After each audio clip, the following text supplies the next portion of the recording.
Hey everyone, hope you're doing great. Welcome back to my channel. In today's video, we'll dive into what if Deku summoned a guardian stand. Smash that subscribe button, and be sure to peek at the description below. Let's begin. The world was not created equal. Izuku Midoriya had learned this fundamental, soul-crushing truth at the tender age of 4. It was a lesson etched into his bones, reinforced daily by the casual cruelty of children and the pitying glances of adults. In a world where 80% of the population possessed some extraordinary ability, a quirk, he was part of the unlucky 20%. He was a blank slate in a world of vibrant canvases, a forgotten note in a symphony of superpowers. His bedroom was a shrine to a dream that should have died long ago. Posters of grinning, triumphant heroes papered the walls, their dynamic poses and explosive powers frozen in time. The centerpiece, looming over his desk like a benevolent god, was All Might, the symbol of peace, his signature V for victory smile a beacon of hope. Izuku's shelves were crammed with hero merchandise, from Silver Age All Might figurines to limited edition eraser head goggles he'd saved up for months to buy. But the true heart of the collection, the testament to his unyielding, perhaps foolish, spirit, were the notebooks. Lined up meticulously on his desk, they were his life's work. Hero Analysis for the Future, Volume 13. He traced the neatly inked title with a finger, the spine already starting to wear. Inside were pages upon pages of detailed analysis, sketches, and speculative applications of every hero quirk he'd ever witnessed. He cataloged strengths, weaknesses, support gear, even potential team-ups. It was the only way he could feel close to the world he so desperately wanted to join. It was his way of participating when the universe had told him he couldn't. Izuku! You're going to be late! His mother's voice called from downstairs. Izuku jumped, snapping the notebook shut. Coming! He grabbed his yellow backpack, the All Might keychain clinking cheerfully, a stark contrast to the familiar knot of anxiety tightening in his stomach. School was another daily reminder of his place in the world. The day at Aldera Junior High unfolded with a predictable, monotonous rhythm. He kept his head down, muttered analysis of passing heroes under his breath that earned him strange looks, and did his best to make himself small, to become invisible. It rarely worked, especially not in their final period of the day. Right, you're all third years now, the teacher droned, holding a stack of career aptitude forms. It's time to start thinking seriously about your futures. He paused for dramatic effect, a smirk playing on his lips. But who am I kidding? I know you all want to be heroes, the classroom erupted. Students showed off their minor, often unimpressive quirks, fingers stretching, eyeballs popping, small objects levitating. It was a cacophony of youthful ambition. Izuku sank lower in his seat, wishing he could phase through the floor. Yes, you've all got some impressive quirks, the teacher continued, fanning the flames. But no using them in school. A loud, arrogant voice cut through the noise like a crack of thunder. Teach, don't lump me in with this bunch of losers. Katsuki Bakugo sat with his feet propped up on his desk, a sneer plastered on his face. I'm the real deal. These extras will be lucky to end up as sidekicks to some D-lister. The class erupted again, this time in protest against Bakugo's monumental ego. Bakugo, that's right, the teacher said, consulting his list. You've applied to UA High, haven't you? A wave of murmurs washed over the room. UA High. The #1 hero academy in Japan. The school with a less than 1 in 300 acceptance rate. All Might's alma mater. That's why I'm a cut above, Bakugo declared, leaping onto his desk. I aced the mock exams. I'm the only one from this garbage-tier school who's got a shot. I'll surpass even All Might and become the #1 hero. My name will be at the top of the list of highest earners. Amidst Bakugo's tirade, the teacher's eyes scanned the rest of his list. His gaze landed on one name, and his expression shifted to one of mild surprise. Oh yeah? Midoriya, you applied to UA too, didn't you? The world stopped. For a moment, there was absolute, ringing silence. Then, the dam broke. The entire class erupted into hysterical laughter. It was loud, mocking, and cruel. It was the sound Izuku had heard his entire life. Midoriya? No way, you can't get into the hero course just by studying. He's quirkless. What can he even do? Izuku's face burned with a shame so hot it felt like it could melt his skin. They got rid of that rule, he stammered, his voice barely a squeak. There's just no precedent. He was cut off by an explosion. Bakugo had slammed his hand down on Izuku's desk, smoke and the sweet smell of nitroglycerin filling the air. Izuku scrambled backward, falling out of his chair. DKU! Bakugo's voice was a low, guttural snarl. His red eyes, usually just angry, were filled with a venomous fury. You're worse than these rejects. You're quirkless. Do you really think you can stand in the same ring as me? And no, Kaken! I'm not trying to compete with you. Izuku sputtered, holding his hands up placatingly. It was the truth. He could never compete with Bakugo. His childhood friend, his tormentor, possessed a quirk as powerful as it was flashy. He was born a winner. It's been my dream since I was little. And I won't know unless I try. Bakugo's expression darkened further. The idea that Izuku, a worthless, quirkless Deku, would even dare to try was a personal insult. It was like a pebble on the side of the road dreaming of becoming a mountain. The bell rang, saving Izuku from further humiliation. As everyone packed up, Izuku reached for his notebook, the one he'd been scribbling in just before class. It was snatched from his hands. We're not done here, Deku! Bakugo growled, dangling the notebook between two fingers. His cronies flanked him, smirking. Hero analysis for the future? One of them read aloud, snickering. Seriously? Give it back, Kaken! Izuku pleaded, his voice trembling. Bakugo didn't answer. He simply put the notebook between his palms. Crackle. Boom. A small, contained explosion scorched the cover, sending a puff of acrid smoke into the air. Izuku gasped in horror. Then, with a casual flick of his wrist, Bakugo tossed the charred, smoking notebook out the open window. "Ah!" Izuku shrieked, a cry of pure anguish. Most top heroes have stories about them from their school days, Bakugo said, his voice cold and devoid of its usual explosive anger. I want to be the one and only hero from this crappy school. The story of me. I'm a perfectionist. He placed a heavy, smoking hand on Izuku's shoulder. Izuku flinched at the heat. So, here's a little piece of advice. Don't even think about applying to you, got it? He and his friends turned to leave. Izuku stood there, shaking, his head bowed. He couldn't look at him. He couldn't say anything. The silence seemed to provoke Bakugo more than any protest. He paused at the door, looking back over his shoulder. You know, if you really want a quirk so bad, there might be a way. His voice was laced with a chilling, casual malice. Just take a swan dive off the roof and pray you'll be born with one in your next life. The words hit Izuku like a physical blow. For a moment, the air left his lungs. He looked up, a spark of real anger and hurt flashing in his eyes. Bakugo met his gaze, and for a split second, something flickered in his own. He raised a hand, small pops of explosions crackling from his palm as a warning. Something to say? Izuku's spark died.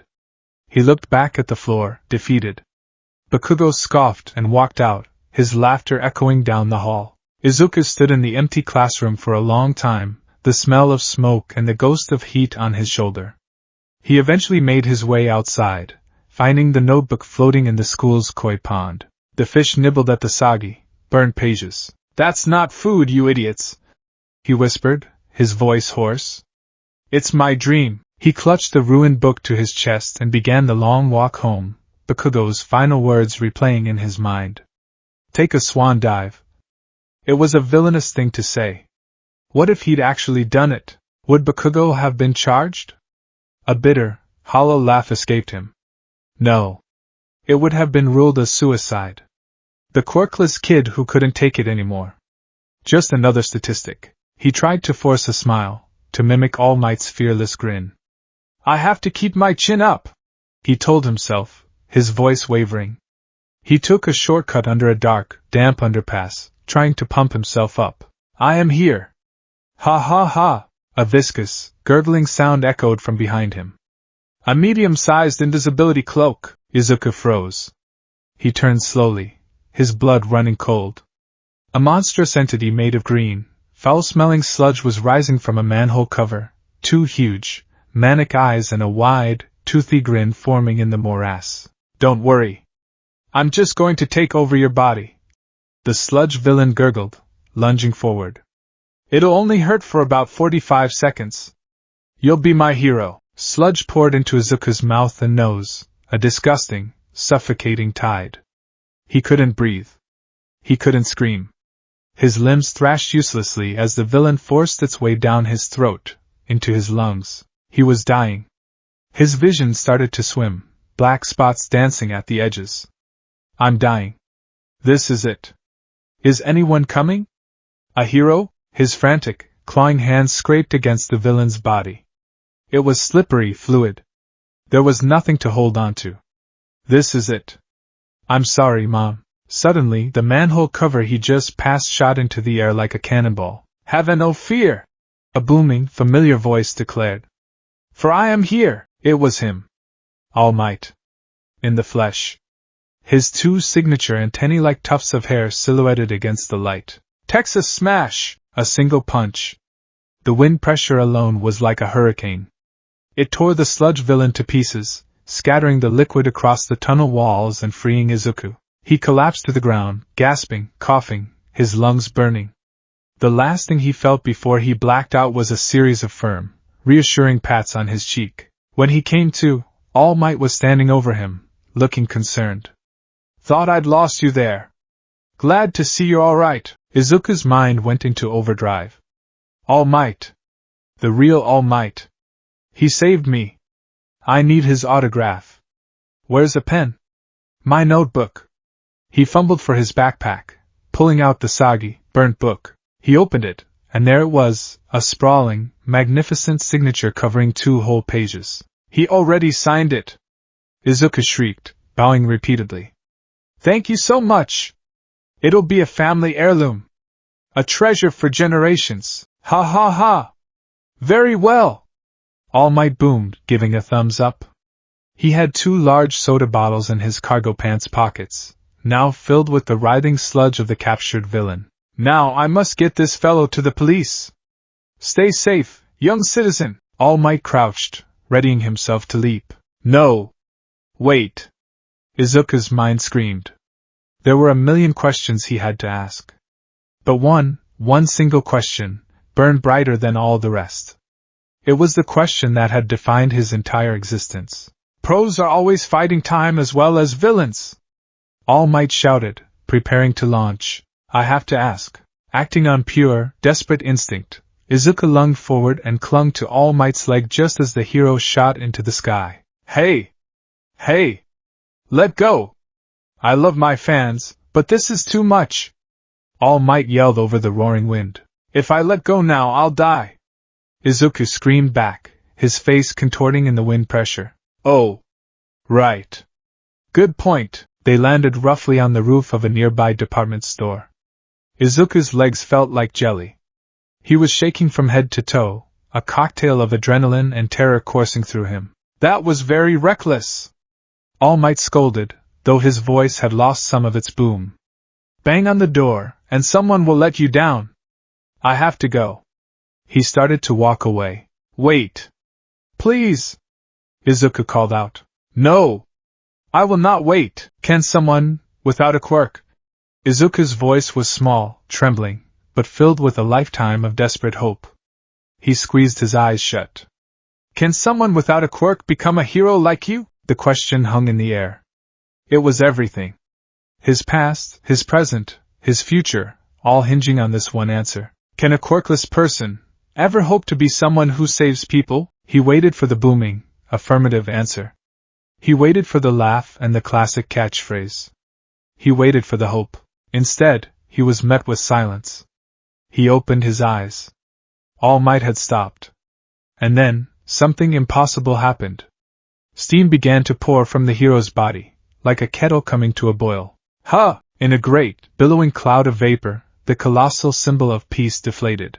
The muscle-bound giant vanished, and in his place stood a skeletal, emaciated man with sunken blue eyes and impossibly sharp cheekbones. His oversized clothes hung off his stick-thin frame. A trickle of blood dripped from the corner of his mouth. Izuku's jaw dropped. Wha? Who? You're not All Might! You're an imposter! A fake! I assure you, I am All Might, the man said, his voice now soft and weary. He wiped the blood from his chin. He sat down heavily on the rooftop floor, letting out a long sigh. That form you're used to seeing, it's all just flexing. The hero equivalent of a guy at the pool sucking in his gut to look good. This is me. He lifted his t-shirt, and Izuku gasped in horror. A massive, grotesque scar covered the left side of the man's torso. It was a chaotic web of ruined flesh, a swirling vortex of scar tissue centered on a deep, puckered crater. It looked like something had exploded from the inside out. Got this in a fight 5 years ago. All Might, Toshinori Yagi, he would later learn, explained grimly. My respiratory system was nearly destroyed, and my stomach was removed. I've wasted away because of the repeated surgeries and their after effects. I can only do hero work for about 3 hours a day. The rest of the time, this is what I look like. 5 years ago. The fight with Toxic Chainsaw? No, he took him down with ease. It must have been a fight that was never made public. You asked if someone without a quirk can be a hero, Toshinori said, his voice flat, devoid of all the heroic bravado. No. I don't think they can. The words struck Izuku with the force of a physical blow. The world tilted, the colors draining away. Pro heroes are always having to risk their lives. The emaciated hero continued, his tone pragmatic and brutal. Some villains just can't be beaten without raw power. I'm not trying to crush your dream, kid. I'm just being realistic. Without a quirk, you'd be a liability. You'd get yourself, and possibly others, killed. So no. I honestly don't think you can be a hero without a quirk. He stood up, his joints creaking. If you want to help people, you can always become a police officer. They get a bad rap because they're mostly just cleaning up after heroes, but it's a fine and respectable profession. He walked to the rooftop door. It's not bad to dream, but you need to make sure your dreams are attainable. Realistic. He closed the door behind him, leaving Izuku alone on the roof. The sky had never seemed so gray. The city below, once a landscape of endless possibility, now looked like a cage. Every word All Might had said was a steel bar slamming into place around him. Realistic. Liability. Get yourself killed. Even his idol, the man who said anyone could be a hero with a smile, had looked him in the eye and told him to give up. Bakugo's words echoed in his ears. Take a swan dive. He walked to the edge of the roof and looked down. It was a long way. He shuddered and stepped back, wrapping his arms around himself. The walk home was a blur of numbness. He was an empty shell, the fire that had burned in his heart for 15 years finally extinguished, leaving nothing but cold, bitter ash. Then he heard it. An explosion. Near the train station. A crowd was gathering. Force of habit, ingrained from a decade of hero chasing, pulled him forward. He pushed his way through the crowd, his mind still a foggy wasteland of despair. He saw the fire, the destruction. He smelled the burnt sugar, the acrid smoke. He heard the heroes shouting, and then he saw the villain. It was the same one. The sludge villain from the underpass. Izuku's blood ran cold. He looked down at his own hands, then at the villain. The soda bottles All Might had been carrying, they must have fallen from his pocket when Izuku had so recklessly clung to his leg. This is my fault. The thought was a lightning strike, jolting him out of his stupor. He was the reason this monster was free. He was the reason people were in danger. His foolish, selfish actions had led to this. He scanned the scene with the practiced eye of an analyst. Death Arms was there, but he couldn't get close. The villain's fluid body rendered his super strength useless. Kamui Woods was evacuating civilians, but his arboreal quirk was a massive fire hazard. The rookie hero, Empty Lady, was present, but the alleyway was too narrow for her to use her gigantification quirk. The heroes were stalled, ineffective, their powers perfectly countered by the situation, and the villain had a hostage. A student. The sludge churned, and for a second, the victim's face was visible. Spiky blonde hair. Red, furious eyes. It was Bakugo. Bakugo, the one who was always so strong, so confident, was trapped. He was struggling, fighting back, setting off explosions within the sludge, but it was useless. It only gave the villain more firepower, and through the fury, Izuku saw something he had never seen in Bakugo's eyes before. He saw sheer, unadulterated terror. He saw the desperate, pleading look of someone who knew they were about to die, and in that instant, everything else fell away. All Might's words. The doctor's diagnosis. The years of bullying. The burned notebook. The crushing weight of the word quirkless. None of it mattered. His feet were moving. He didn't know why. He didn't have a plan. He had no power. He was, as All Might had said, a liability. The heroes screamed at him. "Get back here, you idiot! You'll get yourself killed!" But he couldn't stop. His legs were pumping, his yellow backpack bouncing wildly. He saw Bakugo's terrified eyes, and his body just moved. It was a reflex, as deep and instinctual as breathing. A person was in danger. He had to help. The villain's massive sludge hand, wreathed in fire from Bakugo's explosions, swiped at him. Time seemed to warp, stretching and slowing. He saw the attack coming. He knew he couldn't dodge it. He knew it would kill him. "I don't want to die." The thought was a primal scream in his soul. It wasn't about being a hero anymore. It was about the boy in front of him who was suffocating. It was about his own failure, his fault. He had to fix it. He had to save him. He didn't care how. He would tear him out with his bare hands if he had to. He would not let him die. "I will save you!" A pressure erupted from within him. Not like an explosion, but like the universe itself was tearing open at a seam centered on his very being. The air crackled with an energy that felt ancient and alien. A brilliant, blinding emerald light burst from his back, casting the alley in a strange, spectral glow. From the light, a figure solidified. It was humanoid, a head taller than Izuku himself, its form a breathtaking fusion of sleek, biomechanical armor and flowing, ethereal energy. Its body was primarily a deep, shimmering emerald green, accented with plates of jet black and lines of incandescent silver. Long, metallic, rabbit-like ears swept back from its head, and its face was a smooth, featureless mask, save for two large, glowing yellow eyes. Those eyes, wide and expressive, mirrored the desperate, protective fury that had consumed Izuku's heart.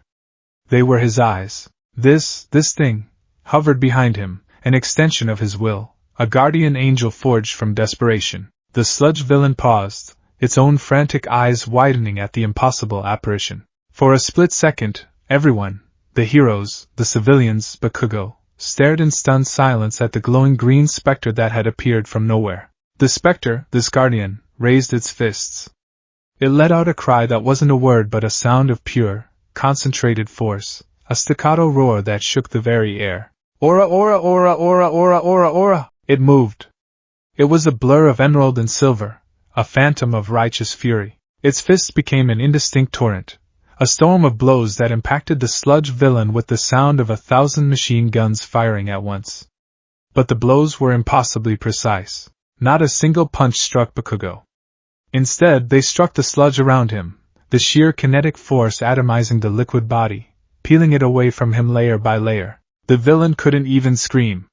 It was being systematically, violently, and efficiently dismantled. The Guardian's barrage was relentless, a display of speed and power that defied all logic, all understanding of what a quirk could be. In less than 2 seconds, the entire mass of the sludge villain was blasted apart, splattering against the walls, the ground, the ceiling of the alleyway in a fine, harmless mist. Bakugo collapsed to his knees, gasping for air, his body trembling uncontrollably. The Emerald Guardian stood over him for a moment, its glowing yellow eyes fixed on him, a silent protector. Then, as quickly as it had appeared, it faded, dissolving back into Izuku's body, leaving behind only the faint smell of ozone and a profound, ringing silence.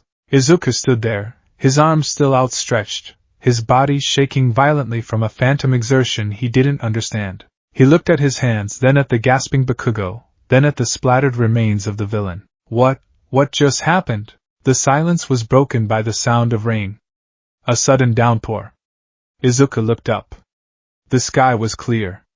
He realized the rain was being caused by a change in air pressure. By a single, powerful punch that had altered the weather. All Might, back in his muscle form, stood at the entrance of the alley, his fist still extended. He had arrived at the last second, but the fight was already over. His face was a mask of utter, profound shock. He wasn't looking at the defeated villain. He was looking at Izuku. The aftermath was a whirlwind of noise and confusion. The pro-heroes, after shaking off their stupor, swarmed the area. Some began collecting the villain, now docile and easily scooped into containers. Others started directing the crowd. A few of them descended on Izuku. "What were you thinking, kid?" Death Arms boomed, pointing a thick finger at him. "That was incredibly reckless. You could have gotten yourself killed. There was absolutely no reason for you to interfere." Kamui Woods nodded, his wooden face stern. "You're lucky you have such a powerful quirk, but that's no excuse for vigilantism. You put yourself and the hostage in even greater danger." They were scolding him. He'd saved Bakugo, defeated the villain they couldn't touch, and they were scolding him. Izuku just stared, his mind still reeling, unable to form a single word. Quirk? They thought that thing, was his quirk? Then, another voice cut in. He was the only one who did anything. It was Bakugo. He was on his feet, being checked over by paramedics. He was glaring at the heroes, his usual arrogance replaced by a raw, simmering humiliation. He turned his glare on Izuku. "I didn't need your help, you damn Deku!" he snarled, his voice cracking. "Don't look down on me! I had it handled! I didn't need saving from you!" He spun around and stalked away, brushing off the paramedics, refusing to look back. But Izuku had seen it. Beneath the anger and the pride, he saw the same confusion that was churning in his own gut. He saw the question in Bakugo's eyes, "What the hell are you?" While the other pros continued their lecture, All Might quietly approached the press. He deflected their questions about the new, unknown powerhouse, masterfully controlling the narrative. He made sure no cameras got a clear shot of Izuku. Later, as Izuku was walking home, the streetlights beginning to flicker on, a familiar voice called out to him. "I am here!" Izuku spun around to see All Might, in all his heroic glory, jogging to a stop in front of him. "All Might! What are you doing here?" "Tio, thank you!" The hero boomed, then immediately coughed, steam pouring from his mouth as he deflated back into his skeletal form. "And to apologize." Toshinori Yagi wiped a fleck of blood from his lips. "What I said on that roof earlier. I was spouting textbook rhetoric. I wasn't practicing what I preach." He looked at Izuku, his sunken eyes filled with an emotion Izuku couldn't quite place. It looked like when I saw you, a timid, quirkless boy, rush into danger without a second thought, it spurred me into action. You reminded me what it means to be a hero. Most of the top heroes show signs of greatness, even as children. Many of them claim that their bodies moved before they could think. He looked down at Izuku's trembling hands. "That is exactly what happened to you today, was it not?" Izuku's eyes filled with tears. He couldn't hold them back. All the pain, the despair, the confusion of the day came pouring out. He nodded, unable to speak. Toshinori's gaze became intensely focused. "But that's not all that happened. I saw it, young man. So did the other heroes. You manifested an incredible power. A quirk unlike any I have ever seen. Fast, powerful, precise. It tore that villain apart in seconds." He leaned in closer, his voice dropping to a conspiratorial whisper. "So, tell me, when did you get your quirk? Were you just hiding it all this time? A late bloomer?" The questions hit Izuku, and the confusion came rushing back, stronger than ever. He looked down at his own body, at the hands that felt no different than they had this morning. "No," he whispered, his voice thick with tears and bewilderment. "That's not it. You were right. What you said on the roof, it was all true. I'm quirkless." He looked up at the number one hero, his expression one of pure, pleading honesty. "The doctor told me when I was 4. I have the extra toe joint and everything. I've never had a quirk. I don't know what that was. It just happened. I wanted to save Kaken and it just came out." Toshinori stared at him, his sharp eyes searching Izuku's face for any sign of deception. He saw none. He saw only a terrified, overwhelmed, but completely sincere boy. A long silence stretched between them. The hero looked up at the darkening sky, a thoughtful, almost nostalgic expression on his face. He'd seen thousands of quirks. He'd fought against All for One, a man who could steal and wield quirks as if they were tools.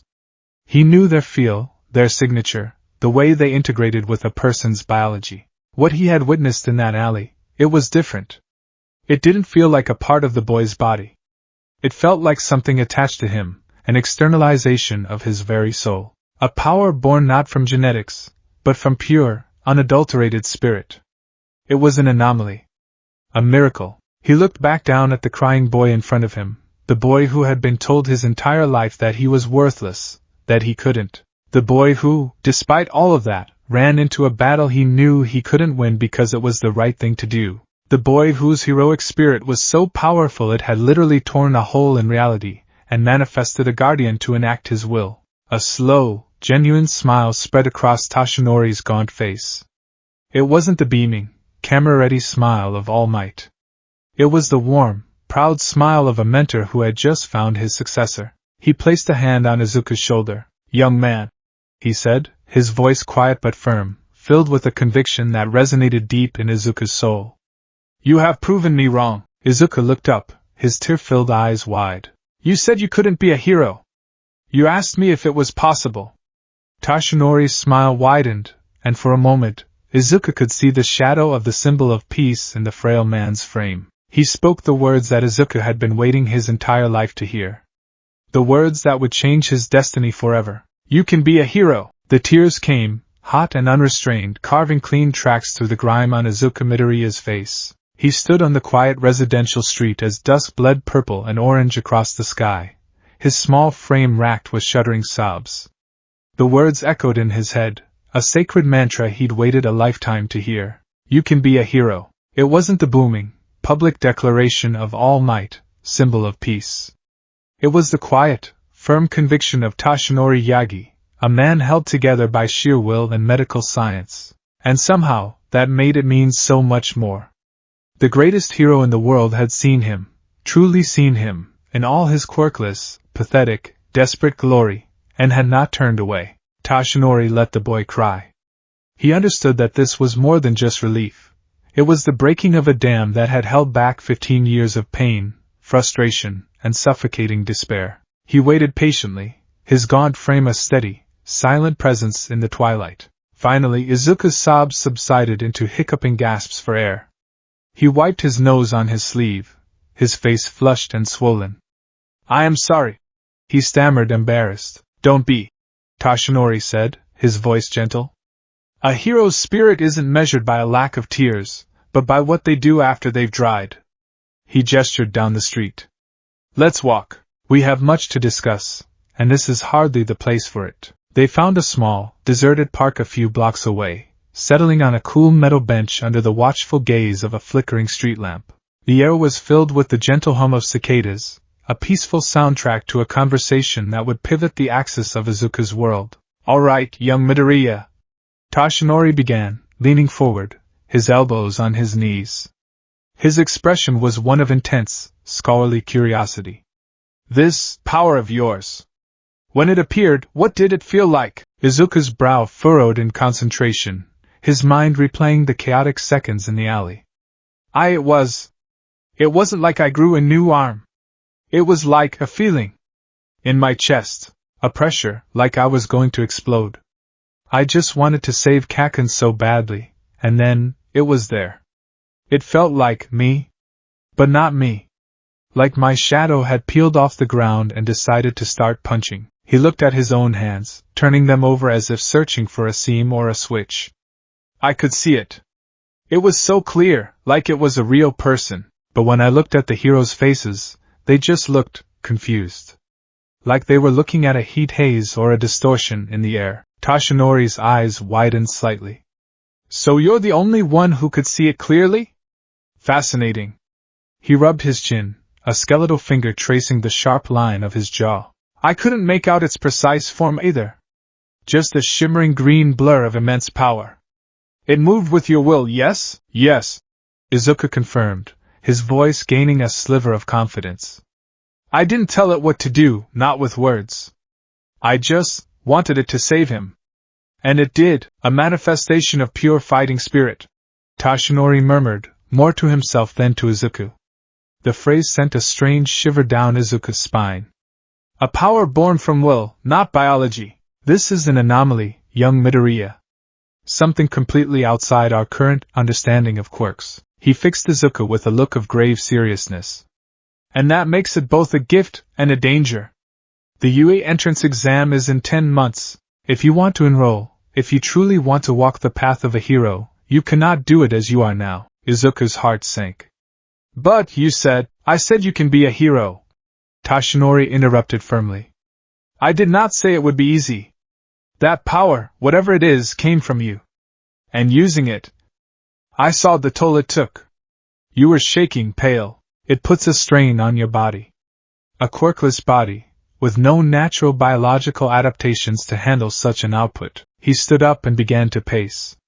My own quirk, one for all, would have torn your limbs from your body had I passed it to you in your current state. This power of yours, it seems to have a similar, if less explosive, backlash.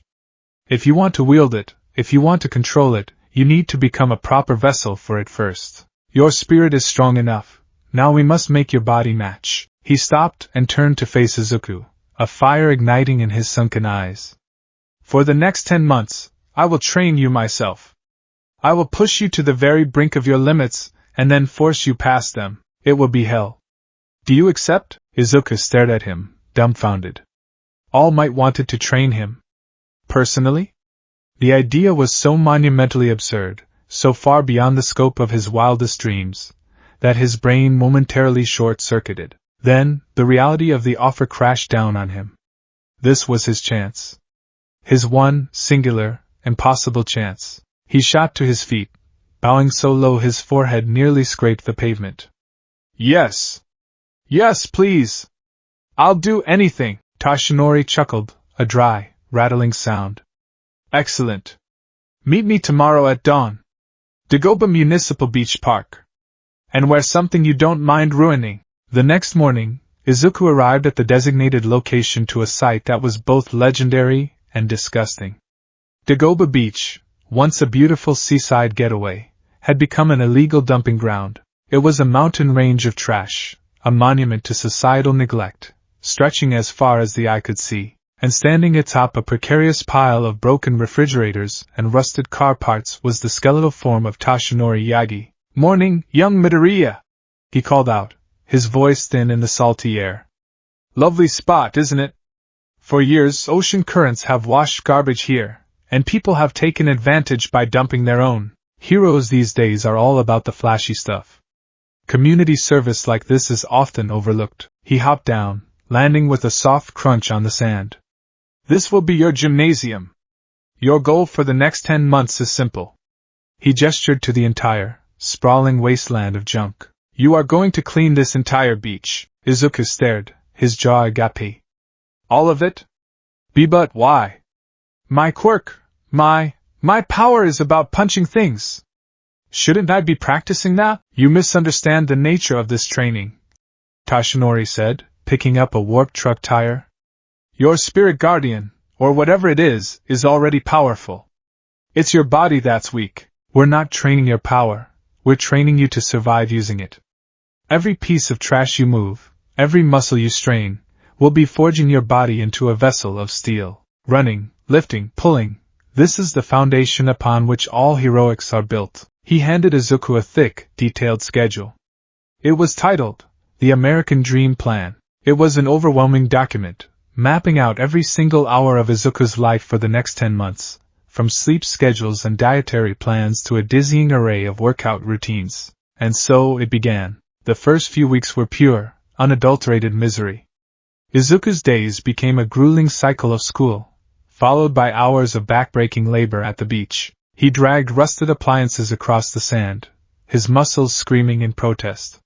He hauled waterlogged furniture that weighed more than he did. He ran along the shore with tires chained to his waist, collapsing into the sand with his lungs on fire. Tashinori was a relentless taskmaster, pushing him, timing him, shouting encouragement that sounded suspiciously like drill sergeant-esque insults. Your form is terrible, young Midoriya. Lift with your legs, not your back. Do you want to be a hero or a hospital patient? Faster! That washing machine won't move itself. Imagine it's a villain's opinion of you. Throw it away! At night, Izuku would collapse into bed, every inch of his body a symphony of aches. But a strange thing happened. He started to change.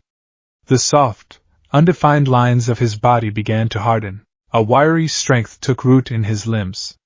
He could run for longer, lift more. He saw the first hint of muscle in his arms and felt a pride he'd never known. He was building himself, piece by piece, just as he was clearing the beach, piece by piece. During this time, All Might was more than just a trainer. He was a mentor. He shared stories of his own training under his master, Nana Shimura. He talked about the ethics of hero work, the importance of a smile, the crushing weight of being a symbol. But whenever Izuku tried to summon his strange new power, Toshinori would hold up a hand. Not yet, he'd say. Control of the body must come first. We build the foundation before we test the integrity of the walls. But Izuku couldn't just ignore it. The power was a part of him now, a constant, low-level hum in the back of his mind. He had to understand it.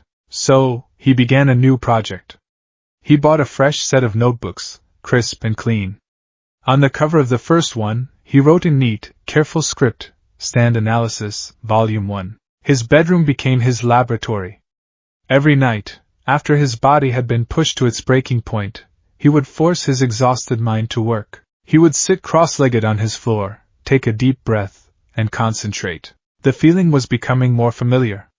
It was like flexing a muscle he never knew he had. With a soft vroom of displaced air, the emerald figure would materialize behind him, its silent, yellow-eyed gaze fixed on him. Okay, he whispered, his heart pounding. Let's start with the basics. First, he gave it a name. It felt wrong to keep calling it the thing or it. A power born from his spirit deserved a name with meaning. He thought about his journey, about the despair on the rooftop and the unyielding will to persevere that followed. One evening, his mother was humming a song while she cooked, an old rock ballad from a band she loved. The melody was somber, yet triumphant. The lyrics were about facing the final curtain with defiance. The show must go on. It clicked. It was perfect. His life had been one long, tragic play, but he refused to let the curtain fall. No matter what, he would keep going. Your name, Izuku whispered to the silent, glowing being, is the show must go on. The Stand. He'd found the term in an old, obscure manga about supernatural adventurers, and it just felt right, seemed to respond. Its yellow eyes brightened for a moment, a silent acknowledgement. Next, he tested its parameters. Range. He commanded the show must go on to move across his room. It floated silently, passing through his desk and chair as if they were ghosts. But as it neared the far wall, about 2 meters away from him, its form began to flicker and dissolve. It was tethered to him. Okay. Close-range power type, he muttered, scribbling furiously. Maximum effective range, approximately 2 meters. Speed and power. This was harder to test without destroying his room. He started small. He had it punch a pillow. The pillow didn't just dent, it exploded in a cloud of feathers. He winced, knowing he'd have to clean that up. He needed a better target. The next day, he brought home a stack of old phone books from a recycling bin. Okay, he whispered, stacking them up. He focused his will, the image of All Might's devastating punches in his mind. He let out a breath and yelled, Plus! Plus! Plus! Plus! Plus! It wasn't a guttural, ORA, or an aggressive Muda. It was his own. It was the cry of addition, of improvement, of going beyond. Plus Ultra. The show must go on unleashed a blur of fists. The sound was like a string of firecrackers, a rapid-fire thwack thwack thwack thwack that ended in a single, deafening boom as the final punch pulverized the entire stack, sending shredded paper flying everywhere. Izuku stared, his jaw hanging open. The power was immense. Frighteningly so. Precision, the raw power was terrifying, but Izuku's mind was analytical. He wondered if it could be controlled. He took out one of his intricate All Might model kits, one with dozens of microscopic pieces. He had the stand attempt to assemble it. At first, its phantom fingers were clumsy, but as Izuku focused, channeling his own careful, steady-handed intent, the stand's movements became more refined. It picked up a piece no bigger than a grain of rice and slotted it perfectly into place. It could be a sledgehammer, or it could be a scalpel. It all depended on his will. But there was one lingering, critical mystery: the backlash. Even these simple tests left him feeling drained, his muscles aching with a strange, deep-seated weariness. He needed to understand the cause. The breakthrough came during the 6th month of his training. He was at the beach, attempting to lift the rusted chassis of a small truck. His own strength wasn't enough. "Come on, young Midoriya!" Toshinori yelled. "It's just a little bit more." Frustrated, Izuku grunted and, without thinking, called upon his stand. The show must go on appeared behind him, its massive hands gripping the chassis alongside his own. Together, they lifted it. But the moment the stand took the weight, a jolt of pain, sharp and electric, shot through Izuku's back. He cried out and dropped the metal husk with a deafening crash. "What happened?" Toshinori asked, rushing over. "I don't know," Izuku gasped, clutching his back. When it took the weight, it hurt. It was like the weight transferred to me." That night, in his room, he stared at his notebook. The phrase, weight transfer, circled multiple times. An idea, insane and dangerous, began to form in his mind. It was a stupidly reckless experiment, the kind of thing he would normally overanalyze for weeks. But he had to know. He took a deep breath and summoned the show must go on in front of him. "Okay," he said to the silent being. "I need you to do something. I need you to punch yourself. In the palm. Not too hard." The stand obeyed. Its right fist drew back and delivered a moderate punch to its open left palm. The impact made no sound, but Izuku felt it. It wasn't pain. It was a bizarre, thrumming sensation that flooded his own body. It felt like his cells were vibrating, humming with a contained, kinetic potential. A warm, tingling energy pulled in his core, feeling strangely pleasant, like a charging battery. He stared at his stand's glowing form. The energy it had absorbed was now visibly swirling within its ethereal body, a miniature vortex of emerald light. "Now, release it," he commanded. He pointed it at the stack of magazines he'd been using for target practice.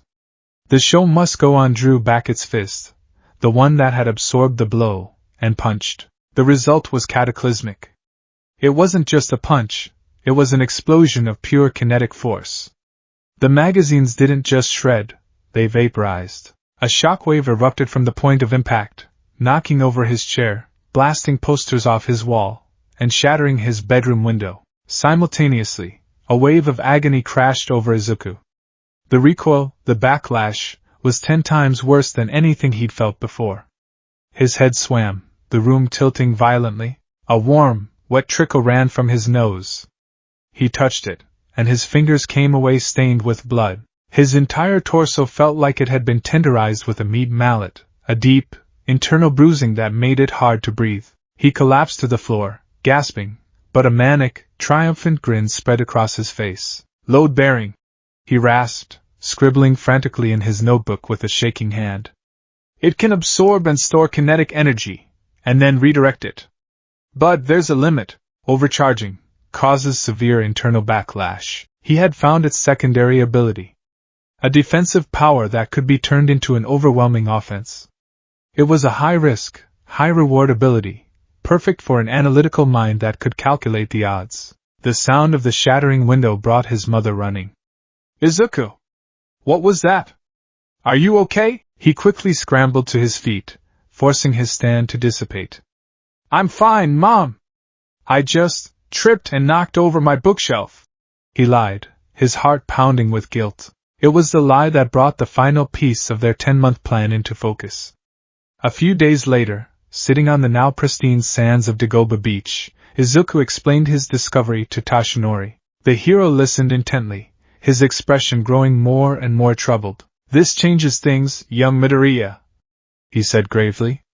An ability to absorb and redirect kinetic energy on top of its immense physical power. This is no minor quirk. When you use this at the exam, people will have questions. Serious questions. What do we do?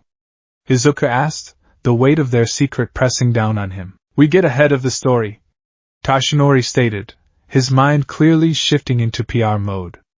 We need a cover, something believable enough to satisfy cursory glances but vague enough to avoid deep scientific scrutiny. They spent an hour workshopping it. Izuku, with his encyclopedic knowledge of quirks, offered categories and subtypes. Toshinori, with his experience dealing with the Hero Public Safety Commission and nosy journalists, poked holes in every theory. We can't call it a simple emitter type, Toshinori argued, because it has a physical form that can interact with the world. We can't call it a transformation type, because you don't change. What about a heteromorphic or mutant type, that I can just manifest and demanifest? Izuku suggested. Too many biological markers for those. They'd want blood tests, genetic scans. You're quirkless on a biological level. That's a dead end, Toshinori countered. Finally, they landed on a synthesis. A perfect piece of plausible deniability. A late-blooming, composite-type quirk, Toshinori said, tasting the words. We'll call it energy manifestation. We'll say the green figure is a construct of pure energy that you can project. Its strength is derived from your stamina. The load-bearing ability is a function of the energy construct absorbing and reprocessing kinetic force. It's all energy. It's vague. It's unprovable without technology that doesn't exist yet. It explains the physical form, the power, and the backlash on your body. It's perfect. Izuku nodded, but a knot of anxiety tightened in his gut. So I have to lie? To everyone? To my mom? To the teachers at UA? Toshinori placed a comforting hand on his shoulder. I know it's a burden, my boy. But a power like this, a power that defies our fundamental understanding of the world, it would make you a target. For scientists who would want to dissect you, for villains who would want to control you, and for even more powerful forces who might see you as a threat. His eyes held a dark, distant look, as if remembering a shadow from his past. For now, this secret is your shield. It's a burden we will share. Just the two of us. The words, we will share, lifted an immense weight from Izuku's shoulders. He wasn't alone in this. Their secret was a chain, but it was also a bond, one that tied him to the number one hero in a way no one else could ever understand. The final months flew by. The beach was completely clean, the morning sun now glinting off clear sand instead of broken glass. Izuku's body was transformed. He was still lean, but he was corded with hard-earned muscle. He could run for miles without tiring, and he had a quiet confidence that he never possessed before. He could summon the show must go on with the thought, its presence as natural as his own heartbeat. On the morning of the UA entrance exam, Izuku stood before the full-length mirror in his room. 10 months ago, the boy staring back had been a fragile, timid crybaby, his eyes full of despair. Now, he saw someone different. He wasn't a hero yet, not by a long shot. But he was no longer a victim. His shoulders were broader, his jaw was set, and his green eyes held a new, unshakable fire. Behind him, visible only to him, the emerald and silver form of the show must go on shimmered into existence. Its glowing yellow eyes met his in the reflection, a silent promise of the power he now wielded. He took a deep breath, the air filling his powerful new lungs. The show was about to begin. And he was ready for his act. The gates of UA High loomed before Izuku like the entrance to a hallowed temple. The sleek, H-shaped glass building was a modern marvel, a beacon of hope and excellence that he had only ever seen in pictures and news broadcasts. For 15 years, this place had been an unattainable dream, a distant star he could only wish upon. Today, he was walking through its gates. The sheer reality of it was dizzying. He clutched the straps of his yellow backpack, his knuckles white.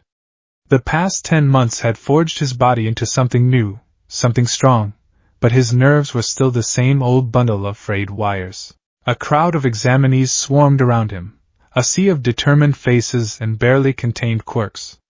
He saw a girl with pink skin and horns, a boy with multiple arms, another with what looked like a bird's head. It was a living, breathing encyclopedia of the powers he had spent his life analyzing from afar, and he was one of them. Or, at least, he was pretending to be. Okay.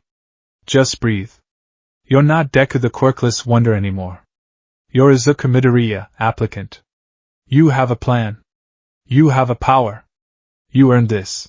He took a step forward, his first step onto the hallowed grounds of his dream, and immediately tripped over his own feet. He flailed, a pathetic yelp escaping his lips as the ground rushed up to meet him. Of course, I trip on my first step. Is this a bad omen? Did I just fail the exam before it even started? My life is a slapstick comedy written by a sadist, but the impact never came. He stopped, suspended a few inches from the pavement, a strange, floaty sensation enveloping him. Whoa there! Are you okay? A bright, cheerful voice asked. Izuku twisted his head to see a girl with a round, kind face and big brown eyes. Her cheeks had a permanent rosy blush. She was holding her hands out, her fingertips pressed together. It's my quirk. Sorry for using it on you without asking, but it'd be a bad omen if you fell, right? She helped him to his feet, and the zero-gravity sensation vanished. I'm super nervous, she confessed, rubbing the back of her neck. Aren't you? Izuku's brain, which had just been running a full-scale panic simulation, rebooted. A nice girl was talking to him. Yes, he stammered, his face heating up. Nervous. Very. The pressure is a lot, she giggled, a sound like little bells. Well, good luck out there. Let's do our best. With a final, encouraging smile, she hurried off into the crowd. Izuku stood there for a moment, his heart hammering against his ribs for an entirely new reason. I talked to a girl. And I didn't immediately combust. He took a deep breath, the girl's simple act of kindness washing away some of his anxiety. Maybe it wasn't a bad omen after all. His confidence lasted until he took his seat in the massive orientation auditorium. The written portion of the exam came first. This, at least, was familiar territory. For 10 months, he hadn't just been training his body. He'd been cramming, pushing his already formidable academic skills to their absolute limit. Math, science, literature, English, he devoured them all. His mind, honed by years of obsessive analysis, sliced through the questions with practiced ease. He finished with time to spare, a small island of calm in a sea of frantic scribbling and chewed-on pens. Then came the main event. The lights in the auditorium dimmed, and a massive screen lit up. A spotlight hit the stage, revealing a man with a ridiculously tall, blonde pompadour, a leather jacket, and sunglasses, despite the dim lighting. For all you examinee listeners tuning in, the man screamed into a microphone, striking a pose. Welcome to my live show! Everybody say hey. Silence.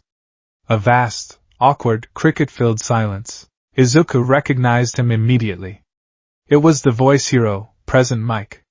His quirk voice allowed him to amplify his vocal cords to deafening, destructive levels. Izuku's inner fanboy perked up, and he started muttering. Wow, it's really him. I listen to his radio show every week. The gear on his neck is a directional speaker system to aim his sonic attacks. The boy sitting next to him, a tall, serious-looking young man with dark blue hair and glasses, gave him a harsh side eye. Can I get a hey? Present Mike tried again, undeterred. More silence. Well, that's cool, my little listeners. He continued smoothly. I'm here to present the guidelines for your practical exam. Are you ready? More silence. Izuku felt a pang of sympathy for the hero. Present Mike explained the rules. They would be sent to massive, simulated urban environments. The goal was to use their quirks to immobilize villains, advanced robots of varying difficulty, worth 1, 2, or 3 points each. The exam was a 10-minute, all-out battle royale for points. As Present Mike finished his explanation, the boy next to Izuku shot to his feet, his arm raised ramrod straight. Excuse me, sir. I have a question. A spotlight swiveled to him. Hit me!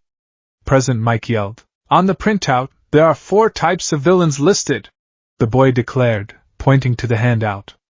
If this is a misprint, it is a great shame for a top-tier institution like UA High. We are all here today because we wish to be molded into exemplary heroes. He then spun around and pointed an accusatory finger directly at Izuku. And you! With the curly hair! You have been muttering and fidgeting this entire time. It is distracting. If you think this is some kind of game, then you should leave this place at once, Izuku squeaked, shrinking in his seat as hundreds of eyes turned to him. His face burned with humiliation. I was just excited. I didn't mean to bother anyone. All right, Examinee 7111. Present Mike said, holding up a hand. Thanks for the great catch. The fourth villain type is the arena trap. It's worth 0 points. Think of it as an obstacle. Something you should avoid. A gimmick that gets crazy in narrow spaces. The boy bowed stiffly. Thank you very much. Please excuse my interruption. He sat down, leaving Izuku to stew in his mortification. They were herded onto buses and driven to their designated battle centers. Izuku found himself standing before the towering gates of Battle Center B. The gates were colossal, dwarfing even the UA entrance. Behind them lay a sprawling cityscape, a concrete jungle of skyscrapers, apartments, and winding streets, all eerily silent. He recognized a few people from the auditorium, including the kind girl who had saved him from falling. She was doing little nervous hops on the balls of her feet. He wanted to go over and thank her properly, maybe wish her luck, but the memory of being called out in front of everyone had reactivated his social anxiety with a vengeance. He decided to focus on the task at hand. Okay. Analysis. The exam is about speed and overwhelming power. Students with mobility quirks or wide area attacks have a huge advantage. My stand, he mentally corrected himself. My energy manifestation quirk is powerful, but it's close range. I can't just run around smashing everything. I'll waste too much energy. I need to be efficient. 1 punch, 1 kill. Aim for joints, power sources, weak points. He was so lost in his analytical trance that he didn't notice the atmosphere had changed. The other examinees were stretching, getting into stances, their eyes locked on the gate. And start! Present Mick's voice boomed from unseen speakers. Izuku looked up, confused. The gates were wide open. What's the matter? There are no countdowns in a real fight. Run! Run! The die is cast. In a flash, everyone was gone. A blur of speedsters, leapers, and flyers surged into the city. Izuku was left standing in a cloud of dust, a statue of bewildered panic. He shook himself out of it and sprinted after them, his heart pounding with the terror of being left behind. The city was chaos. Explosions rocked the streets. Lasers shot from rooftops. Chunks of metal rained from the sky. The other students were already racking up points. A boy with a naval laser obliterated a 1-pointer. A spiky-haired kid hardened his body and smashed through a 2-pointer. Izuku was a step behind everywhere he went. By the time he arrived at a confrontation, the robot was already a pile of smoking scrap, and the student was gone, hunting for their next target. This is bad. This is really bad. At this rate, I'm going to get 0 points. He ducked into an alleyway, forcing himself to calm down. Panic was a luxury he couldn't afford. He closed his eyes, taking a deep breath. Think. Don't just react.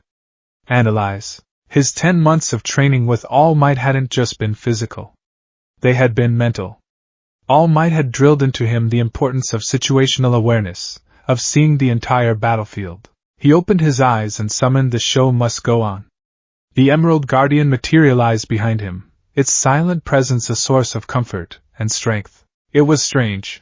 Other people couldn't see it clearly, but to him, it was as real as his own hands. And through its eyes, he could almost feel the battlefield in a different way. He wasn't just seeing, he was perceiving. He could feel the vibrations of a heavy machine rumbling down the next street over. He could hear the faint, high-pitched whine of a targeting system 2 blocks away. The stand was an extension of his senses. New strategy, he thought, a grim determination setting in. Forget competing with the speedsters. I'll be the cleanup crew. The opportunist. He peeked around the corner. A 3-pointer, a massive, tank-like robot on treads, was rolling down the main street. A student with some kind of glue ball quirk was trying to gum up its treads, but the robot's power was too great. This was his chance. He darted out of the alley, his path taking him perpendicular to the robot's. He didn't run at it head-on. He ran past it. As he drew level with its side, he focused his will. "Show must go on!" he yelled, more to focus himself than anything else. The emerald stand appeared beside him, moving in perfect sync. It didn't deliver a haymaker. Instead, its hand shot out with surgical precision, fingers stiffened like a spear. The stand's hand plunged into a maintenance panel on the robot's side, a panel Izuku had noticed in the exam printout schematics. With a sharp twist, it ripped out a tangled mass of wires and processors. The three-pointer shuddered, its lights flickered, and it ground to a halt, completely inert. The glue ball student stared in disbelief. Izuku didn't wait for a thank you. He was already gone, sprinting down another alley, following the sounds of the next battle. He repeated this pattern again and again. He became a ghost, a phantom of efficiency flitting through the chaos. He didn't engage in prolonged fights. He observed, identified a weakness, and had his stand execute a single, disabling blow. A precision strike to a robot's optical sensor. A quick jab to a leg joint that sent a two-pointer tumbling. He used the show must go on not as a battering ram, but as a scalpel, dismantling his targets with the cold, analytical precision he had honed over a lifetime of note-taking. 1 point. 3 points. 5 points. His score was climbing, slowly but surely. He was surviving. He was competing. He was doing it. A tremor, low and deep, suddenly shook the entire city. It wasn't an explosion. It was like a footstep. A very, very big footstep. Izuku looked up, and his blood ran cold. Rising from behind a block of skyscrapers was a robot of such colossal scale it defied comprehension. It was bigger than the tallest buildings, a green behemoth of steel and rivets, its single, glowing red eye scanning the battlefield. It was the zero-pointer. The arena trap. The gimmick. "That's a bit of an over-the-top gimmick," Izuku whispered, his voice trembling. The ground shook again as the zero-pointer took another step, its massive arms swinging down. It smashed through a 7-story building as if it were made of cardboard. Debris exploded outwards, raining down on the streets below. The other examinees had the same thought: run. A tidal wave of panicked students began flowing away from the mechanical titan. "It's worth 0 points! Why would we fight that thing?" someone screamed. They were right. Engaging it was pointless, a complete waste of precious time. Izuku turned to run with them. Then he heard a small, pained cry. "Ow!" He stopped. He turned back, his eyes scanning the rubble-strewn street at the base of the approaching giant. And he saw her. The kind girl with the brown hair. Uraraka, he'd overheard someone call her. She was trapped, her leg pinned under a massive slab of concrete from the building the zero-pointer had just destroyed. She was trying to push it off, but it was too heavy, and the zero-pointer was coming right for her. Its huge, multi-jointed foot, the size of a house, was lifting, preparing to crush the very spot where she lay. In that moment, the exam vanished. The points, the competition, the 10 months of training, all of it became irrelevant noise. All he saw was a person in danger.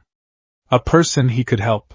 The same switch that had flipped in the alley with the sludge villain flipped again. His body moved before he could think. He sprinted back towards the danger, running against the tide of fleeing students. "Hey! What is that kid doing? Is he insane?" He ignored them. He ignored the screaming klaxon in his own head that told him this was suicide. He ran, his lungs burning, his eyes fixed on Uraraka's terrified face. He wasn't thinking about strategy. He wasn't thinking about weak points. This wasn't an analysis problem. This was a rescue. This required power. Overwhelming, definitive power. He drew on every ounce of strength his new body possessed, pouring all his will, all his desperation, into his stand. "The show must go on!" he roared, his voice raw. The Emerald Guardian erupted from him, larger and more brilliantly defined than ever before. It didn't just appear, it exploded into existence, a corona of green energy washing over the street. It shot into the air, a phantom missile of pure heroic intent, rocketing towards the zero-pointer's colossal head. Izuku leaped. He pushed off the ground with all the strength in his legs, a jump far higher than he should have been able to manage. He was airborne, soaring towards the giant. His stand met him midair, its body phasing around his own, encasing him in a shell of spiritual energy. For a split second they were one. He drew his right arm back. The stand's arm moved with it. He aimed for the center of the giant's impassive metal face. He channeled the image of All Might. The memory of the Texas smash that had saved him. The stories of One for All, a quirk that stockpiled power. He channeled the memory of his own stand's hidden ability. He wasn't absorbing energy. He was just hitting.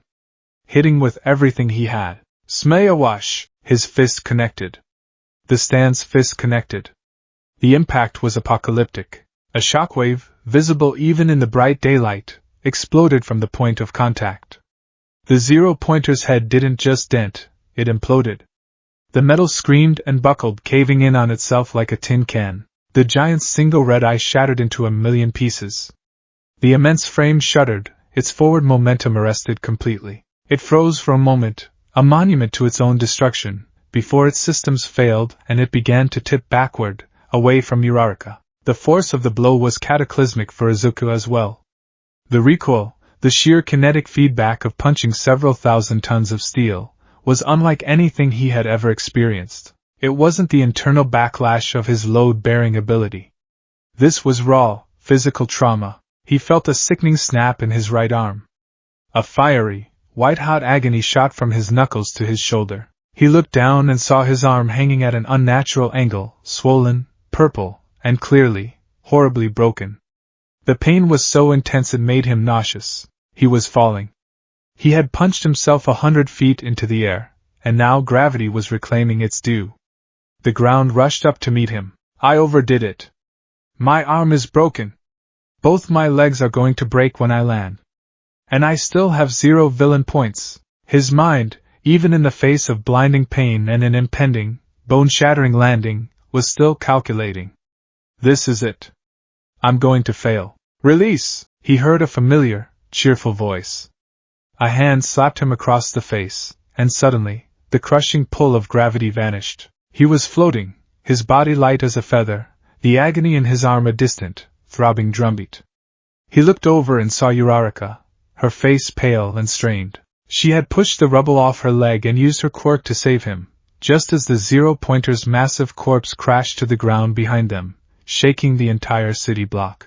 As soon as he was gently lowered to the ground, she collapsed, a wave of nausea overcoming her from overusing her quirk. The exam end buzzer blared through the city, its sound sharp and final. Izuku lay on the ground, his right arm a useless, shattered ruin. He was in agony. He was exhausted. And his score was, as far as he knew, a pathetic handful of points from his earlier, tactical takedowns. He had saved the girl. But he had failed the exam. The other examinees started to creep back, their faces a mixture of awe, terror, and disbelief. They stared at the decapitated zero-pointer, then at Izuku's small, broken form lying in the street. Did you see that punch? He took out the zero-pointer, with one hit. What kind of quirk is that? But his arm, it's completely wrecked. An old woman with a cane and her hair in a tight bun hobbled onto the scene. It was the youthful heroine, Recovery Girl. My, she said, her eyes twinkling as she surveyed the scene. You've really outdone yourself this year, haven't you, dearie? She approached Izuku, handing out gummies to the other students. She leaned over him, her gaze analytical. Goodness, what a nasty break. You pushed your body far beyond its limits. She leaned in and her lips puckered. She planted a soft, wet kiss on his forehead. A strange, drowsy sensation washed over him. He could feel his own energy being rapidly drained, but at the same time, he felt a miraculous, accelerated healing process take hold of his arm. He could feel the bones grinding, shifting, and knitting themselves back together. It was a bizarre and deeply unsettling sensation. Within seconds, the pain was gone, replaced by a profound, bone-deep exhaustion. His arm was healed. His eyelids felt like lead weights. The last thing he saw before darkness claimed him was Uraraka being helped to her feet, looking over at him with an expression of immense gratitude and wonder. 1 week later, the mail arrived. Izuku sat in his room, staring at the envelope from UA High. Its official seal seemed to mock him. His hands trembled as he picked it up. This was it. The moment of truth. He had been replaying the exam in his head for 7 straight days. He had tallied up his confirmed points, a measly 9. It was nowhere near enough. The top scorers would have 50, 60, maybe even 70 points. His one spectacular, reckless act of heroism had earned him nothing but a broken arm and a lecture from his mother about self-preservation. He had failed. He was sure of it. With a heavy heart, he tore open the envelope. A small metal disc fell out onto his desk. It flickered to life, projecting a hologram into the air. "I am here!" The hologram of All Might boomed. "Yes, a projection," Izuku gaped. "All Might? But this is from UA. I know you've been waiting for this result, my boy." The projection continued, All Might striking a heroic pose. "But before we get to that, I have a confession. I didn't just come to Muzurafu to fight villains. I came to Yui to find a successor. And to take up a new job." The hologram showed All Might walking onto the UA campus. "I am a new teacher at UA High." Izuku's mind blanked. All Might is a teacher at UA? "Now about your exam results," the hero said, his tone becoming more serious. "You passed the written portion with flying colors. However, in the practical, you scored a paltry 9 villain points." Izuku's heart plummeted into his stomach. He knew it. "But that's not the whole story," All Might declared, his voice rising. "How could a hero course turn away someone who understands the true meaning of heroism? Did you think that was all we were looking for?" The hologram flickered to a new scene, a darkened observation room. Present Mike, a woman in a dominatrix-style outfit, and other pro-heroes were watching the exam unfold. "Watch this," All Might's voice narrated. The screen showed Uraraka approaching Present Mike before the exam. "Excuse me, she said nervously. "That boy with the really curly green hair. He looked like he was about to fall earlier, and he seemed super nervous. And then that other boy called him out. I was just wondering, would it be possible to share some of the points I get with him?" Present Mike looked stunned. "You can't give your points to someone else, listener, but that's a real heroic request." The scene shifted back to the exam, to the moment the 0-pointer appeared. All Might's voiceover swelled with pride. "When faced with overwhelming danger, when others fled, you rushed back in. You acted." The hologram showed Izuku's desperate, flying punch, the destruction of the 0-pointer, and Uraraka's subsequent rescue. "There's another, hidden scoring metric in this exam," All Might announced, his projected form gesturing grandly. "Rescue points. A panel of judges awards them based on acts of selfless heroism. Uraraka Ochako, 45 rescue points for her willingness to sacrifice her own score for another, and for saving you from your fall. And Midoriya Izuku, for saving another examinee from a dire threat at great personal risk. You have been awarded 60 rescue points." The numbers flashed on the screen. Villain points, 9, rescue points, 60. Total, 69. "You pass," All Might said, his voice soft but brimming with pride. "Both of you." The hologram showed a final, triumphant image. Uraraka Ochako, 28 villain points, 45 rescue points. Rank 3rd. Midoriya Izuku, 9 villain points, 60 rescue points. Rank 7th. "So come, young Midoriya," All Might concluded, his fist raised in victory. "This is your Hero Academia." The projection fizzled out, leaving Izuku in the silent, dim light of his room. He stared at the spot where the hologram had been, his mind struggling to process the flood of information. He hadn't failed. He had passed. He had saved someone, and they had recognized it. They had rewarded it. They saw what he did not as reckless, but as heroic. He looked at his right arm, now fully healed but still aching with a phantom memory of the break. He had a power he didn't understand, a secret he had to keep, and a body that was still dangerously unprepared for the strain he was putting on it. The path ahead was terrifying and uncertain, but it was his path. He was going to UA. A single tear rolled down his cheek, but this time, it wasn't a tear of despair. It was a tear of pure, unadulterated joy. The first day of high school was supposed to be nerve-wracking. For Izuku Midoriya, walking through the halls of UA High felt less like attending school and more like infiltrating a pantheon of gods. Every student he passed radiated an aura of confidence and power that he still felt was a costume he was struggling to fit into. He clutched his acceptance letter like a holy text, the words rank 7th still feeling like a typo, a clerical error that would be corrected at any moment. He found his classroom, Class 1A. The door was absurdly, comically large, easily twice the height of a normal person. He stared at it, his mind immediately spiraling into analysis. Is this for students with gigantification or mutant-type quirks?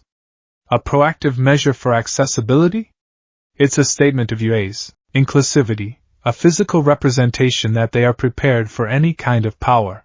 His thoughts were interrupted by a stern, familiar voice. Do not stand in the doorway. You are impeding the flow of traffic. Izuku jumped and spun around to see the tall, bespectacled boy from the entrance exam orientation. The one who had publicly shamed him for muttering. He was impeccably dressed, his new UA uniform crisp and perfectly tailored. You're the... Izuku began, pointing, then immediately retracted his hand.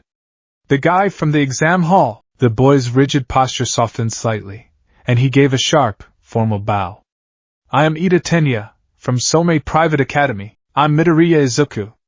It's, nice to meet you, Ida-kun, Midoriya-kun, Ida said, his expression intensely serious. I must apologize for my behavior at the orientation. I misjudged you completely. You realized the true nature of the practical exam, that it was not merely about amassing villain points. You understood the hidden metric. I, on the other hand, did not. I was so focused on the stated rules that I failed to see the bigger picture. As a fellow student of this prestigious institution, I must admit, you are the superior student. I was blinded by my own arrogance. Izuku stared, dumbfounded. He had done nothing of the sort. He had panicked, run around like a headless chicken, and then acted on a single, desperate, heroic impulse. There was no grand strategy. And no, not at all. Izuku waved his hands frantically. I didn't figure anything out. I just saw someone in trouble. He couldn't say that without sounding like he was bragging. I was just really frantic. Before Ida could press the matter further, another voice joined the conversation, bright and bubbly. Oh, it's you! The curly-haired boy. They both turned. It was the kind, round-faced girl from the exam. Uraraka Ochako. She was beaming, her brown eyes sparkling with energy. You passed! That's awesome! That punch was incredible! Just BWH, and whoosh! She mimed a huge explosion with her hands. I was so impressed! Thank you! Izuku's face felt like it was about to melt. It's thanks to you that I didn't turn into a pancake on the pavement. You saved me, and thank you for trying to give me your points too. I heard about that. Uraraka's cheeks turned a shade redder. How did you know about that? Oh man, is my secret plan out? And anyway, how could I not help? You saved me right before that. We were helping each other. This was new. A conversation with his peers that wasn't filled with scorn or pity. Ida, while formal, was earnest. Uraraka was friendly and open. For the first time, Izuku felt a flicker of belonging. Maybe he could actually make friends here. The pleasant atmosphere was shattered by a familiar, gravelly voice. Get out of my way, extras. The three of them turned to see Katsuki Bakugo standing there, his hands shoved in his pockets, his uniform worn with a casual, almost defiant sloppiness. His red eyes, burning with a familiar fire, were locked onto Izuku. Deku! He snarled, the single word dripping with a mixture of contempt, rage, and something else Izuku couldn't quite identify. It sounded like confusion. Bakugo stomped past Ida and Uraraka, getting right in Izuku's face. The smell of burnt sugar, Bakugo's signature nitroglycerin scent, filled the air. I still don't get it, he growled, his voice low and dangerous. How the hell did a quirkless, worthless pebble like you get into UA? What the hell is your quirk? You've been hiding it all this time, haven't you? Looking down on me? And no, Kaken, it's not like that. Izuku stammered, taking a step back. It's complicated. It's a late bloomer. Don't give me that crap. Bakugo spat. I'm gonna find out what your deal is. And then I'm gonna crush you. You got in by a fluke, but don't you forget I'm still number one. He stomped to his desk and slammed his feet onto it, a clear sign to the rest of the world that he was in charge. The tension in the room was thick enough to chew. Uraraka and Ida looked at Izuku with concerned expressions. Before anyone else could speak, a new voice, monotone and utterly exhausted, echoed from the floor by the doorway. If you're here to make friends, you can pack up your bags and leave. Everyone looked down to see what appeared to be a large, yellow caterpillar lying on the floor. It was a man, zipped up to his chin in a yellow sleeping bag, his long, black, disheveled hair the only thing visible. He took a long slurp from a juice pouch before unzipping the bag and climbing to his feet with a weary sigh. He was a tall, scarecrow-thin man with a perpetually tired expression, his eyes bloodshot and heavy-lidded. A strange, scarf-like capture weapon was wrapped loosely around his neck. It took you 8 seconds to quiet down, he said, his voice a dry rasp. Time is a precious resource. You're not being rational. He scanned the room, his gaze lingering on each student for a fraction of a second too long. I'm your homeroom teacher, Shota Aizawa. Aizawa Shota. Izuku's mind supplied instantly. The erasure hero, Eraserhead. His quirk, Erasure, allows him to temporarily nullify another person's quirk just by looking at them. He fights quirkless, relying on his capture weapon, stealth, and hand-to-hand combat. He's an underground hero, avoiding the media. To have him as a teacher is... Right, Aizawa said, cutting through Izuku's mental analysis. He pulled a blue gym uniform from his sleeping bag. Put these on and meet me on the field. Immediately, the locker room buzzed with confused energy. A quirk assessment test? On the first day? But what about orientation? The welcome ceremony? A student with purple balls for hair whined. This is Yue. A stern, black-haired girl with a spiky ponytail replied. Clearly, they do things differently here. Out on the field, the morning sun was bright. Aizawa stood before them, his expression unchanged. You've been doing these kinds of standardized tests since junior high. 50-meter dash, standing long jump, grip strength. But you were never allowed to use your quirks. He tossed a softball to Bakugo. Bakugo.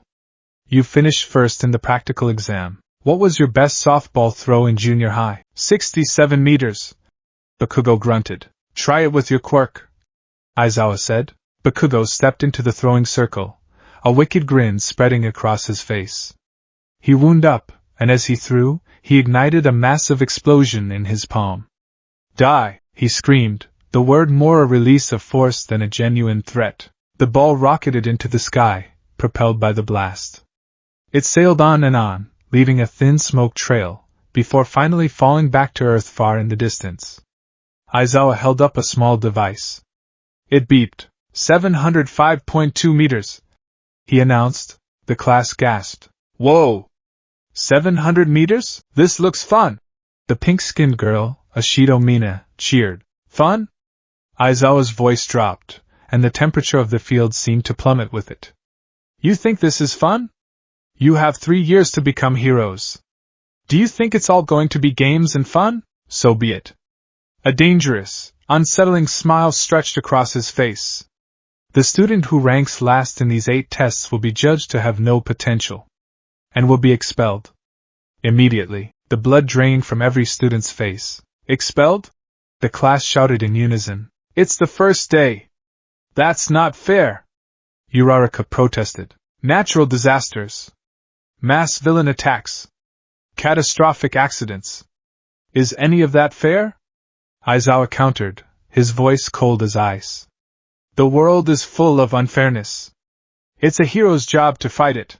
If you were hoping for a fun-filled 3 years at a school-sponsored slumber party, you're in the wrong place. For the next 3 years, you will push you to your limits. We will put you through one trial after another. This is plus ultra. So show me what you've got. A wave of grim determination washed over the class. Izuku felt a cold knot of terror tighten in his stomach.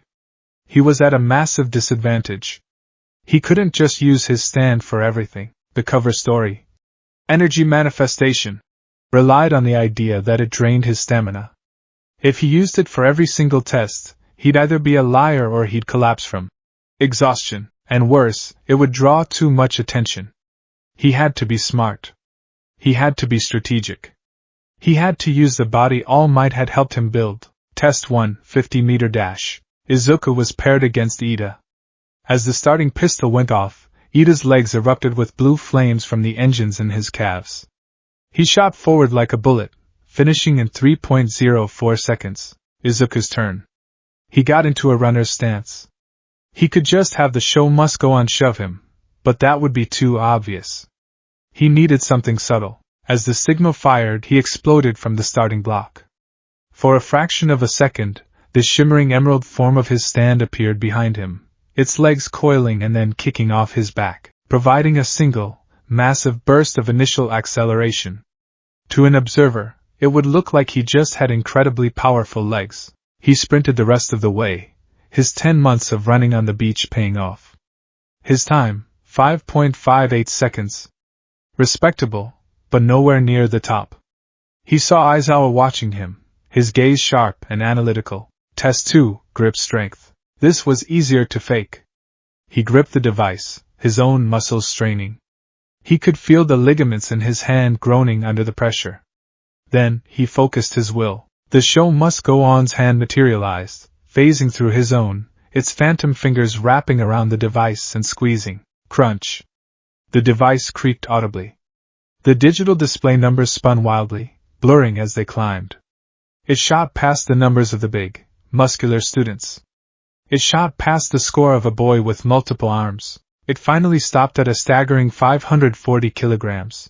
Izuku let go, shaking his hand as if it were sore. The boy with the multiple arms, Shoji Mizo, gave him a respectful nod. Izuku had the physique of a swimmer, not a power lifter. That number didn't add up. It was another small clue, another piece of data for anyone who was paying attention. Test 3, standing long jump. Test 4, repeated side steps. Test 5, seated toe touch. For these, Izuku relied on his own, newly forged body. He cleared the sandbox in the long jump. His side steps were quick and agile. His flexibility was excellent. He was consistently placing in the middle of the pack. He was surviving. He wasn't excelling, but he wasn't last. Bakugo, meanwhile, was dominating, using his explosions for propulsion and power in every test, a triumphant, arrogant smirk on his face every time his name appeared at the top of the rankings. Then came the final test. The one that started it all. Test 8, the softball throw. Uraraka stepped up to the circle. She touched the ball, her quirk activating. With a light toss, she sent it sailing upwards. And up. And up. It never came down. Aizawa's device beeped, displaying a single, sideways 8. Infinity. Aizawa said, his voice flat. The class stared in awe. Izuku smiled. It was a perfect, creative application of her power. One by one, the other students took their turns. Finally, it was Izuku's turn. He walked towards the circle, his heart hammering against his ribs. This was it. This was the one test where subtle wouldn't cut it. To a teacher like Aizawa, holding back on a power-based test would be a sign of fear or lack of control. It would be grounds for expulsion. He had to show his power. As he picked up the ball, he felt a strange, tingling sensation at the back of his neck. The air felt heavy. He looked over at Aizawa. The teacher's hair was floating, his eyes were glowing a faint red, and his capture weapon was writhing like a nest of snakes. He was using his quirk. Izuku's eyes widened in panic. He's using erasure on me. He's going to nullify my quirk. But he felt no different. He could still feel the low, constant hum of his stand's presence, a silent companion tethered to his soul. The connection was still there, strong and unwavering. The tingling at the back of his neck was Aizawa's power, but it was washing over him, finding no quirk factor, no biological switch to flip. It was like trying to turn off a light that wasn't plugged in. It doesn't work on me, he realized with a jolt of dawning horror and amazement. His power wasn't a quirk. Not really. It was something else entirely, and Aizawa's power, the ultimate anti-quirk tool, was useless against it. This was a secret he had to keep more than any other. Aizawa's voice cut through his thoughts. I saw your performance in the entrance exam, Midoriya. A reckless, self-destructive display.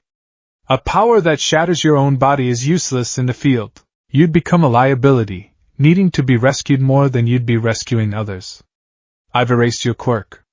Try throwing it now. Show me what you can do without breaking yourself. Izuku understood. Aizawa thought he was helping him, teaching him a lesson in control by forcing him to rely on his own physical strength. The irony was suffocating. He had no choice but to play along. He wound up and threw the ball with all the strength his trained, but unstand-assisted, arm could muster. The ball flew a decent distance, landing with a soft thud. Aizawa held up the device. 46 meters. He looked at Izuku, his red eyes boring into him. See? You're not broken. I've returned your quirk. Now do it again. And think this time. The tingling sensation vanished. Aizawa's hair fell back around his face. The class was silent, watching the tense one-on-one lesson unfold. Bakugo was smirking, enjoying the sight of Deku being put in his place. Izuku walked back to the circle, his mind racing. Aizawa wanted to see control. He wanted to see power without self-destruction. Izuku remembered the explosive backlash from his 100% smash at the entrance exam. He couldn't do that again. But a 46-meter throw was an instant expulsion. He had to find a middle ground. He had to channel the overwhelming power of the show must go on into a single, focused point, minimizing the collateral damage to his own body. He remembered his training, his analysis. A scalpel, not a sledgehammer. He took the ball, his hand trembling. He took a deep breath, picturing the energy flowing through him. Not through his whole arm. Not a wild, untamed flood. A single, controlled river. He began his wind-up.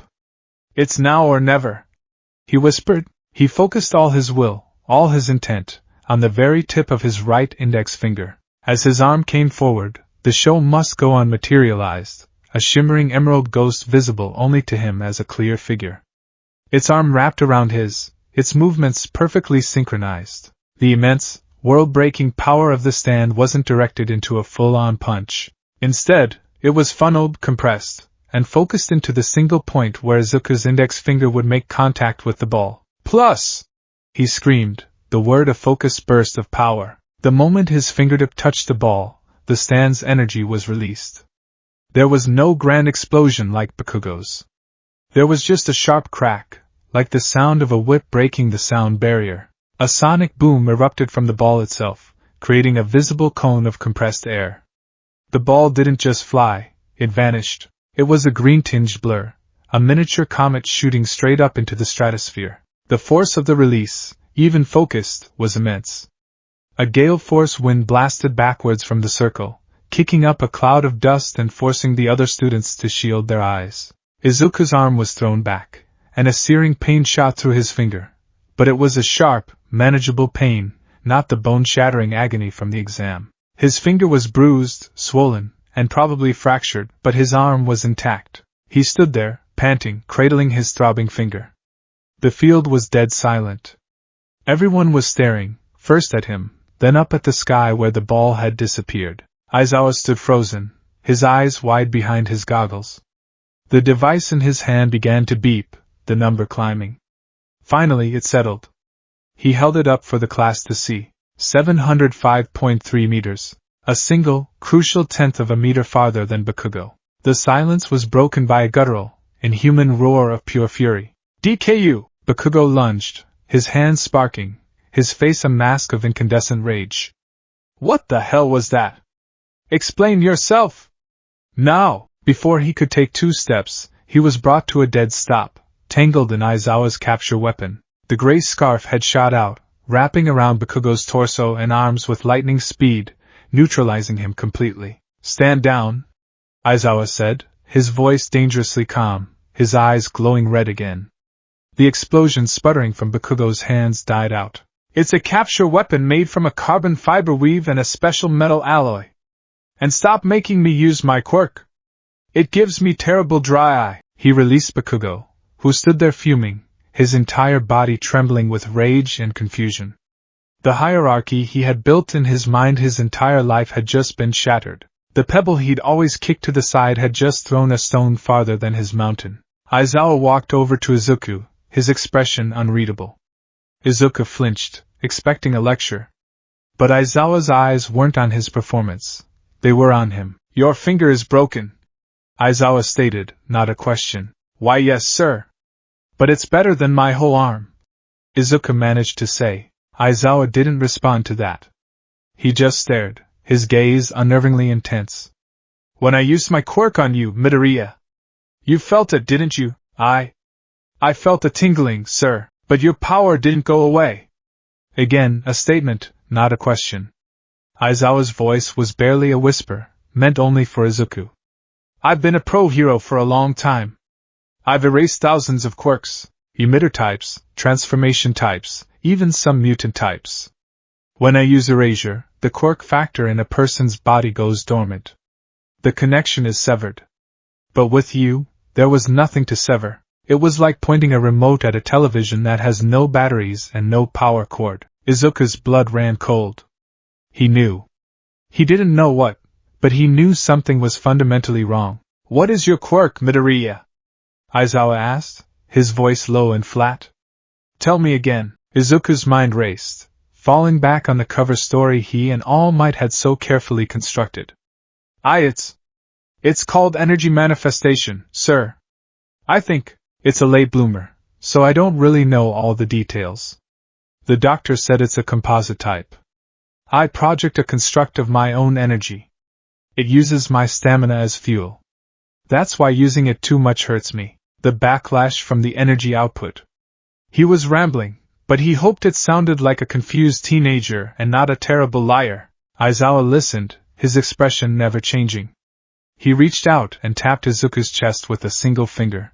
"The energy signature your body gives off when you use your power, it's not like anything I've ever felt. It's not biological. It feels alien. Foreign." He held Izuku's gaze for a long, terrifying moment. "I don't believe you," he said simply, his voice devoid of malice but filled with a chilling certainty. "I don't know what you are, or what that power is, but it's not a quirk. Not as we know it." He turned away. "Get your finger seen to by recovery girl. The rest of you, the results are on the board. And for the record, the expulsion was a logical deception, a rational falsehood to make you push your limits." He walked off, leaving Izuku standing there, his heart feeling like a block of ice in his chest. Aizawa's words echoed in his head. "I don't believe you. I don't know what you are." He had survived his first day. He had proven his worth. But he had also painted a target on his back. Not from a villain, but from his own teacher. He was no longer just the kid with the self-destructive quirk. In Shota Aizawa's logical, rational mind, Izuku Midoriya had just become the biggest, most dangerous mystery in UA High. He was, for a completely different reason than Aizawa had first assumed, a true problem child.